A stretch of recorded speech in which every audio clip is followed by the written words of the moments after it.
আসসালামু আলাইকুম। আজকে আমরা শব্দে শব্দে 10 নাম্বার হাদিস শিখব এবং সব শেষে শিখব ইংরেজিতে। আসুন তাহলে শুরু করি। লা, লা অর্থ না। লা অর্থ না। ইয়ারহামু, ইয়ারহামু অর্থ দয়া করেন। ইয়ারহামু দয়া করা। আল্লাহু অর্থ আল্লাহ। আল্লাহ অর্থ আল্লাহ। মান যে ব্যক্তি। মান অর্থ যে ব্যক্তি। আন্নাসা, আন্নাসা মানুষদের।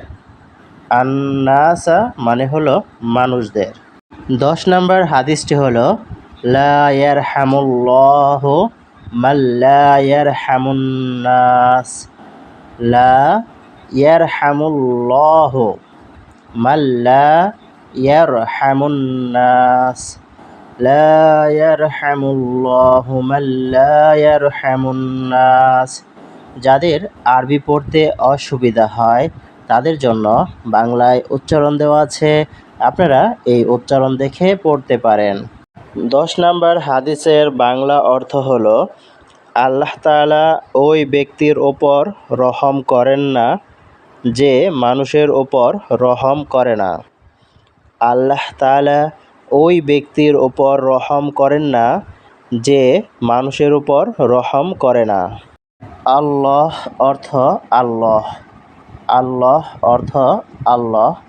Does not show, does not show অর্থ প্রদর্শন করেন না। ডাজ নট শো প্রদর্শন করেন না বা দেখান না। মার্সি অর্থ দয়া বা রহমত। মার্সি অর্থ দয়া বা রহমত। টু অর্থ প্রতি বা উপর। টু অর্থ প্রতি বা উপর।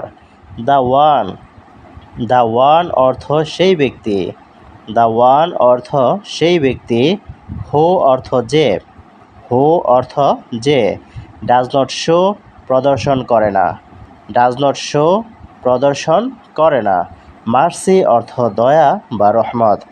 মার্সি অর্থ দয়া বা রহমত। টু পিপল অর্থ মানুষের প্রতি। টু পিপল অর্থ মানুষের প্রতি। আল্লাহ does not show mercy to the one who does not show mercy to people.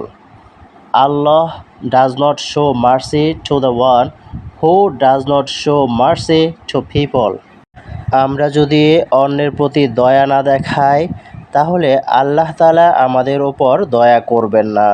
তাই আসুন আমরা এই হাদিসের ওপর আমল করার চেষ্টা করি।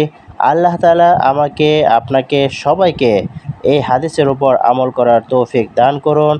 আমিন।